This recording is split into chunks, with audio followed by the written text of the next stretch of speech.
രണ്ടാം വർഷം 1-ാം മാസം 1-ാം ദിവസം കൂടാരം സ്ഥാപിക്കപ്പെട്ടു. മോശ കൂടാരം ഉയർത്തി അതിൻ്റെ പാദകുടങ്ങൾ ഉറപ്പിച്ചു, പലകകൾ പിടിപ്പിച്ചു, അഴികൾ നിരത്തി, തൂണുകൾ നാട്ടി. കർത്താവ് കൽപ്പിച്ചതുപോലെ മോശ കൂടാരത്തിൻ്റെ വിധാനം ഒരുക്കി, വിരികൾ നിരത്തി. അവൻ ഉടമ്പടി പത്രിക എടുത്ത് പേടകത്തിൽ വെച്ചു, തണ്ടുകൾ പേടകത്തോട് ഘടിപ്പിച്ചു. പേടകത്തിന് മീതെ കൃപാസനം സ്ഥാപിക്കുകയും ചെയ്തു. കർത്താവ് കൽപ്പിച്ചതുപോലെ മോശ സാക്ഷ്യപേടകം കൂടാരത്തിനുള്ളിലേക്ക് കൊണ്ടുവന്നു. അത് തിരശ്ശീല കൊണ്ട് മറച്ചു. അവൻ സമാഗമ കൂടാരത്തിൽ ശ്രീകോവിലിൻ്റെ വടക്ക് വശത്തായി യവനിക്ക് വെളിയിൽ മേശ സ്ഥാപിച്ചു. അതിന്മേൽ കർത്താവ് കൽപ്പിച്ചതുപോലെ അവിടുത്തെ മുൻപിൽ ക്രമപ്രകാരം അപ്പവും വെച്ചു. സമാഗമ കൂടാരത്തിൽ മേശയ്ക്കെതിരായി ശ്രീകോവിലിൻ്റെ തെക്കുവശത്ത് വിളക്കുകാൽ സ്ഥാപിച്ചു. കർത്താവ് കൽപ്പിച്ചതുപോലെ മോശ കർത്താവിൻ്റെ മുൻപിൽ വിളക്കുകൾ വെച്ചു. സമാഗമ കൂടാരത്തിൽ തിരശ്ശീലയുടെ മുൻപിൽ ധൂപാർച്ചനയ്ക്കുള്ള സ്വർണ്ണപീഠം സ്ഥാപിച്ചു. കർത്താവ് കൽപ്പിച്ചതുപോലെ മോശ അതിന്മേൽ പരിമളദ്രവ്യങ്ങൾ പുകച്ചു. കൂടാരത്തിൻ്റെ വാതിക്കൽ തിരശ്ശീല തൂക്കിയിട്ടു.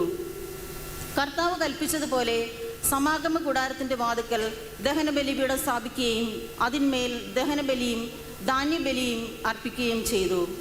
സമാഗമ കൂടാരത്തിനും ബലിപീഠത്തിനും മധ്യേ ഷാളന പാത്രം വെച്ച് അതിൽ ഷാളനത്തിന് വെള്ളമൊഴിച്ചു. ഈ വെള്ളം കൊണ്ട് മോശയും അഹറോനും അഹറോൻ്റെ പുത്രന്മാരും കൈകാലുകൾ കഴുകി.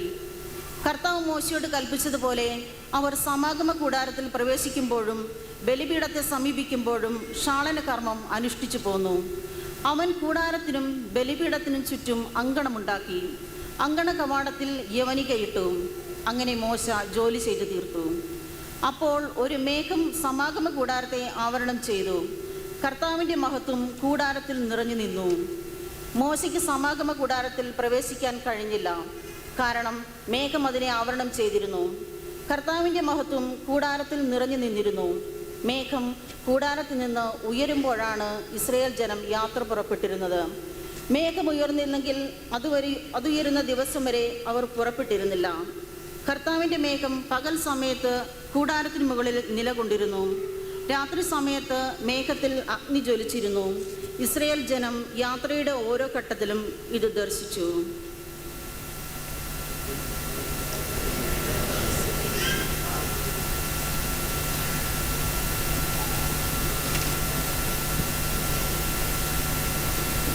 സഹോദരരെ, നിങ്ങൾ ശ്രദ്ധയോടെ കേൾക്കുവിൻ.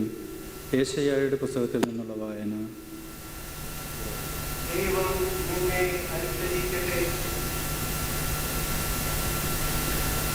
ഉസിയ രാജാവ് മരിച്ച വർഷം കർത്താവ് ഉന്നതമായ ഒരു സിംഹാസനത്തിൽ ഉപവിഷ്ടനായിരിക്കുന്നത് ഞാൻ കണ്ടു.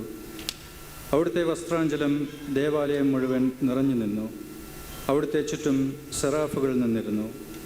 അവയ്ക്ക് 6 ചിറകുകൾ വീതം ഉണ്ടായിരുന്നു. 2 ചിറകുകൾ കൊണ്ട് മുഖവും 2 കൊണ്ട് പാദങ്ങളും അവ മറച്ചിരുന്നു. 2 ചിറകുകൾ പറക്കാനുള്ളവയായിരുന്നു. അവ പരസ്പരം ഉദ്ഘോഷിച്ചു കൊണ്ടിരുന്നു, പരിശുദ്ധൻ പരിശുദ്ധൻ, സൈന്യങ്ങളുടെ കർത്താവ് പരിശുദ്ധൻ. ഭൂമി മുഴുവൻ അവിടുത്തെ മഹത്വം നിറഞ്ഞിരിക്കുന്നു. അവയുടെ ശബ്ദഘോഷത്താൽ പൂമുഖത്തിൻ്റെ അടിസ്ഥാനങ്ങൾ ഇളകുകയും ദേവാലയം ധൂമപൂരിതമാവുകയും ചെയ്തു. ഞാൻ പറഞ്ഞു, എനിക്ക് ദുരിതം, ഞാൻ നശിച്ചു.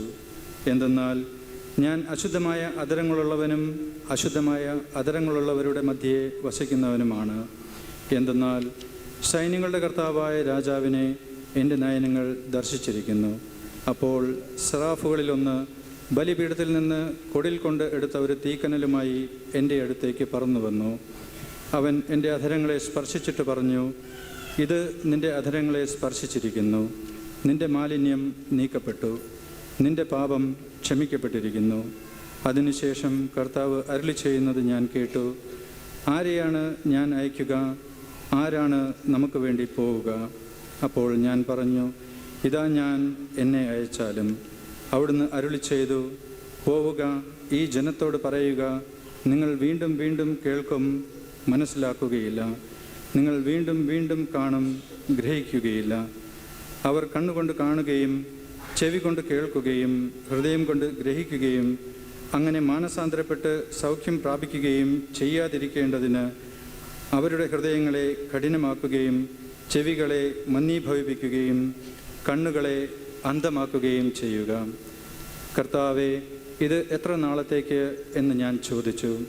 അവിടുന്ന് അരുളി ചെയ്തു, നഗരങ്ങൾ ജനവാസമില്ലാതെയും ഭവനങ്ങൾ ആൾപ്പാർപ്പില്ലാതെയും ശൂന്യമായി ദേശം മുഴുവൻ വിജനമായി തീരുന്നതുവരെ കർത്താവ് ജനത്തെ വിദൂരത്തേക്ക് ഓടിക്കുകയും ദേശത്തിൻ്റെ മധ്യത്തിൽ നിർജ്ജന പ്രദേശങ്ങൾ ധാരാളമാവുകയും ചെയ്യുന്നതുവരെ. അതിൽ ഒരു ദശാംശമെങ്കിലും അവശേഷിച്ചാൽ അവ വീണ്ടും അഗ്നിക്കിരയാകും. ടർപ്പൻറ്റൈൻ വൃക്ഷമോ കരുവേലകമോ വെട്ടിയാൽ അതിൻ്റെ കുറ്റി നിൽക്കുന്നത് പോലെ അത് അവശേഷിക്കും. ഈ കുറ്റി ഒരു വിശുദ്ധ ബീജം ആയിരിക്കും. ദൈവമായ കർത്താവിന് സ്തുതി. പ്രകീർത്തനം ആലപിക്കുവാനായി നിങ്ങൾ എഴുന്നേൽക്കുവിൻ.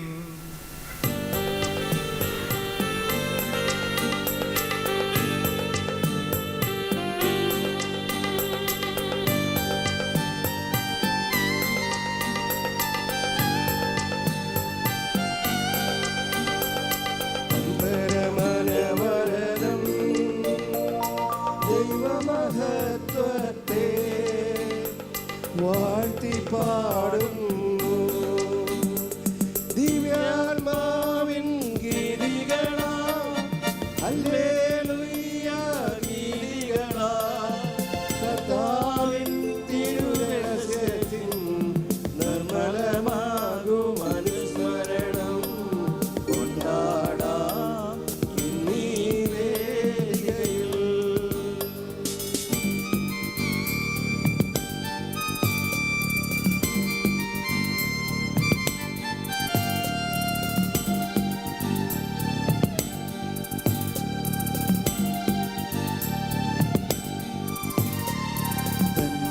വിരുതല്ലോ വാനവിധാനങ്ങൾ ഉദ്ഘോഷിക്കുന്നു. ദിവ്യാത്മാവിൻ ഗിരികളാ, ഹല്ലേലൂയ ഗിരികളാ. കർത്താവിൻ തിരുരഹസ്യത്തിൻ നിർമ്മലമാകും അനുസ്മരണം കൊണ്ടാടാം ഇന്നീ വേദികയിൽ.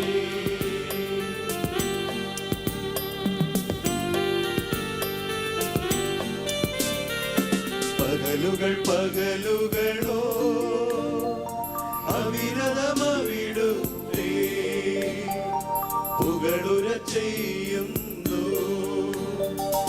ദിവ്യാത്മാവിൻ ഗിരികളാ, ഹല്ലേലൂയ ഗിരികളാ.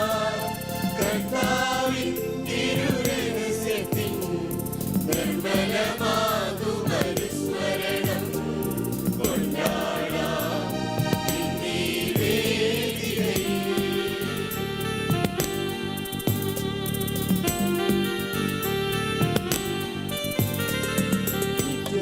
നിത്യപിതാവിനും സുതനും റൂഹായ്ക്കും സ്തുതിയുണ്ടാകട്ടെ. ദിവ്യാത്മാവിൻ ഗിരികളാ, ഹല്ലേലൂയ ഗിരികളാ. കർത്താവിൻ തിരുരഹസ്യത്തിൻ നിർമ്മലമാകും അനുസ്മരണം കൊണ്ടാടാം ഇന്നീ വേദികയിൽ.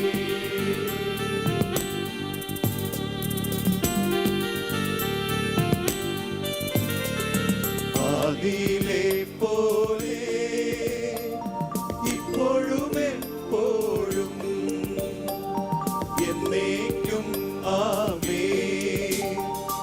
ദിവ്യാത്മാവിൻ ഗിരികളാ, ഹല്ലേലൂയ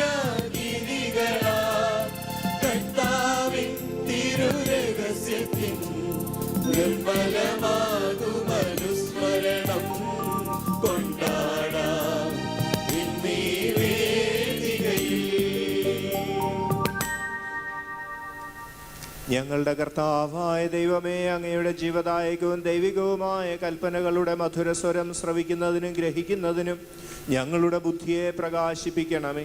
അതുവഴി ആത്മശരീരങ്ങൾക്ക് ഉപകരിക്കുന്ന സ്നേഹവും ശരണവും രക്ഷയും ഞങ്ങളിൽ ഫലമണിയുന്നതിനും നിരന്തരം ഞങ്ങൾ അങ്ങയെ സ്തുതിക്കുന്നതിനും അങ്ങയുടെ കാരുണ്യത്താലും അനുഗ്രഹത്താലും ഞങ്ങളെ സഹായിക്കണമേ. പിതാവും പുത്രനും പരിശുദ്ധാത്മാവുമായ സർവേശ്വരായ എന്നേക്കും. സ്വല്പം കൂടി മുന്നോട്ട് കയറി നിൽക്കുകയായിരുന്നെങ്കിൽ വളരെ ഉപകാരമായിരുന്നു. ഒത്തിരി പേര് പിന്നിൽ നിൽക്കുന്നുണ്ട്, അവർക്ക് കൂടി സൗകര്യം ഒരുക്കണമെന്ന് പ്രത്യേകം അപേക്ഷിക്കുന്നു. സഹോദരരെ, പൗലോസ് ലീഹ കൊറിന്തോസിലെ സഭയ്ക്ക് എഴുതിയ 1-ാം ലേഖനം. ഗുരു ആശീർവദിച്ച. ദൈവം എനിക്ക് നൽകിയ കൃപയനുസരിച്ച് വിദഗ്ധനായ ശില്പിയെ പോലെ ഞാൻ അടിസ്ഥാനമിട്ടു. മറ്റൊരുവൻ പണിതുയർത്തുന്നു. ഓരോരുത്തരും എങ്ങനെയാണ് പണിതുയർത്തുന്നതെന്ന് ശ്രദ്ധിക്കട്ടെ. കാരണം ഈശോമിശിഹ എന്ന അടിസ്ഥാനമല്ലാതെ മറ്റൊരടിസ്ഥാനമിടാൻ ആർക്കും കഴിയുകയില്ല. ഈ അടിസ്ഥാനത്തിന്മേൽ സ്വർണമോ വെള്ളിയോ രത്നങ്ങളോ തടിയോ പുല്ലോ വൈക്കോലോ ഉപയോഗിച്ച് ആര് പണിതാലും ഓരോരുത്തൻ്റെയും പണി പരസ്യമാകും. കാരണം ആ ദിവസം അത് വ്യക്തമാകും. എന്തെന്നാൽ അഗ്നിയാൽ അത് വെളിവാക്കപ്പെടും. ഓരോരുത്തൻ്റെയും പണി എപ്രകാരമെന്ന് അഗ്നി തെളിയിക്കും. ഒരുവൻ ചെയ്ത പണി നിലനിൽക്കുമെങ്കിൽ അവന് പ്രതിഫലം ലഭിക്കും. ആരുടെ പണി അഗ്നിക്കിരയാകുന്നുവോ അവന് നഷ്ടം സഹിക്കേണ്ടി വരും. എങ്കിലും അഗ്നിയിലൂടെന്ന പോലെ അവൻ രക്ഷ പ്രാപിക്കും. നിങ്ങൾ ദൈവത്തിൻ്റെ ആലയമാണെന്നും ദൈവാത്മാവ് നിങ്ങളിൽ വസിക്കുന്നെന്നും നിങ്ങൾക്കറിയില്ലേ? ആരെങ്കിലും ദൈവത്തിൻ്റെ ആലയം നശിപ്പിച്ചാൽ അവനെ ദൈവവും നശിപ്പിക്കും. കാരണം ദൈവത്തിൻ്റെ ആലയം പരിശുദ്ധമാണ്, അത് നിങ്ങളാണ്. നമ്മുടെ കർത്താവായ മിശിഹായ്ക്ക് സ്തുതി.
പരിശുദ്ധാത്മാവിനും സ്തുതി ഉയരട്ടെ.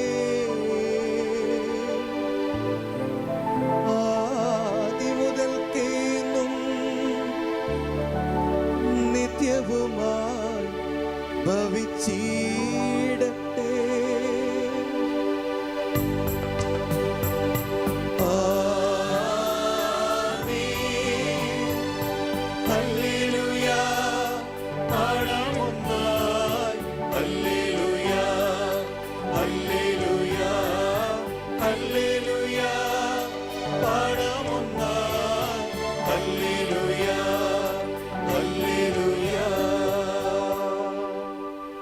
നമുക്ക് ശ്രദ്ധാപൂർവം നിന്ന് പരിശുദ്ധ സുവിശേഷം ശ്രവിക്കാം. സമാധാനം നിങ്ങളോടുകൂടെ.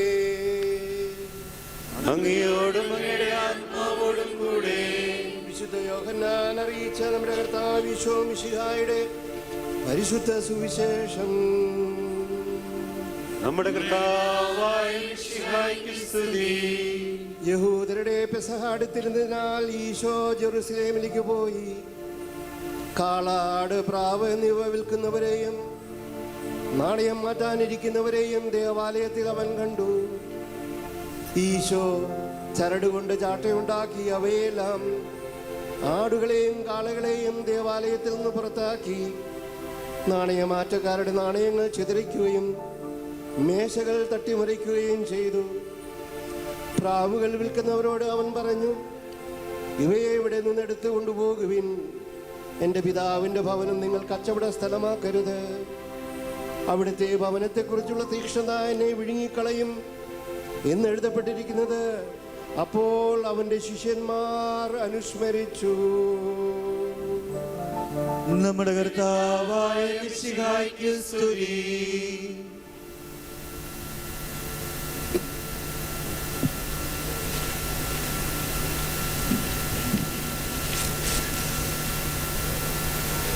My dear friends in Jesus Christ,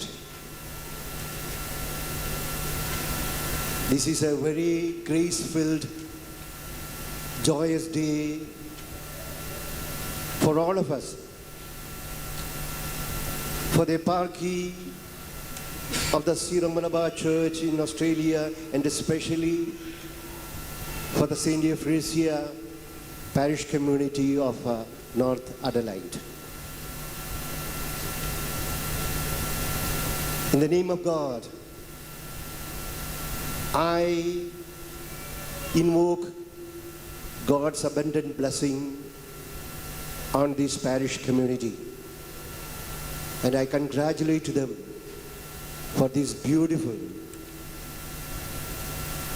holy and inspirational church which is going to be blessed and dedicated for the glory of God and for the worship of this parish community.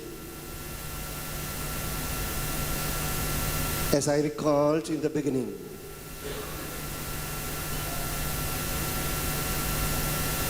the Australian church has very warmly welcomed the Syro-Malabar migrants into this land. And the Catholic Latin Church has helped the Oriental eparchies to establish themselves in this land. As you know, the Catholic Church is a communion of 24 churches, including the biggest community, that is the Latin Roman Church.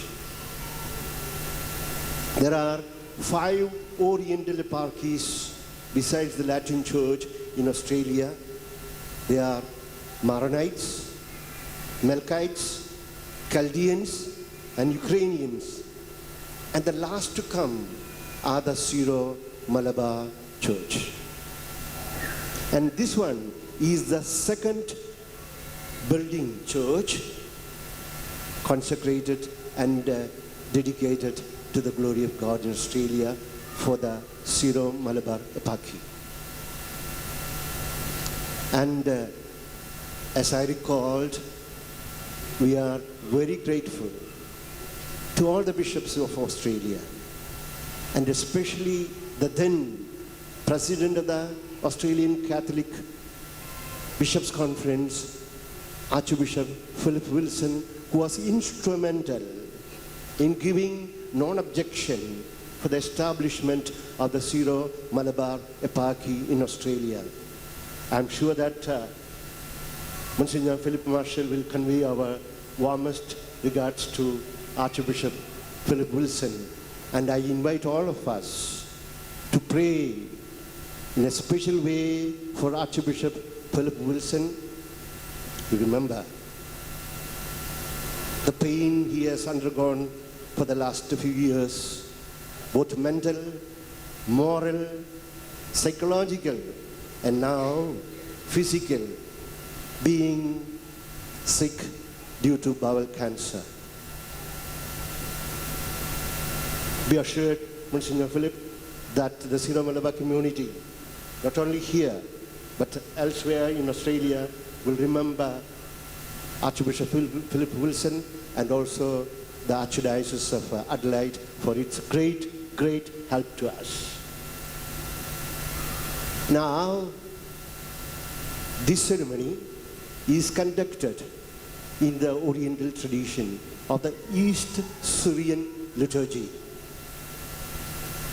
The language used is Malayalam. A few hymns are sung in Aramaic or Syriac language. And this liturgical tradition, I say with pride and humility, is the oldest liturgical tradition in the Catholic Church. Remember, first liturgical tradition is Aramaic or Syrian. Second comes the Greek liturgical tradition. Only later the Latin liturgical tradition developed. And so in the Catholic Church now, the main linguistic traditions are Syriac tradition, Greek tradition, and the Latin tradition.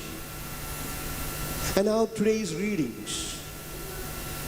The first reading is from the book of Exodus, where Moses is establishing a tent for the Ark of Covenant. That's where the Hebrew church being initiated for the worship of God. And the presence of God is in the Ark of the Covenant. And the presence of God was as a burning fire and as a cloud accompanying the Ark of Covenant as the people were marching forward.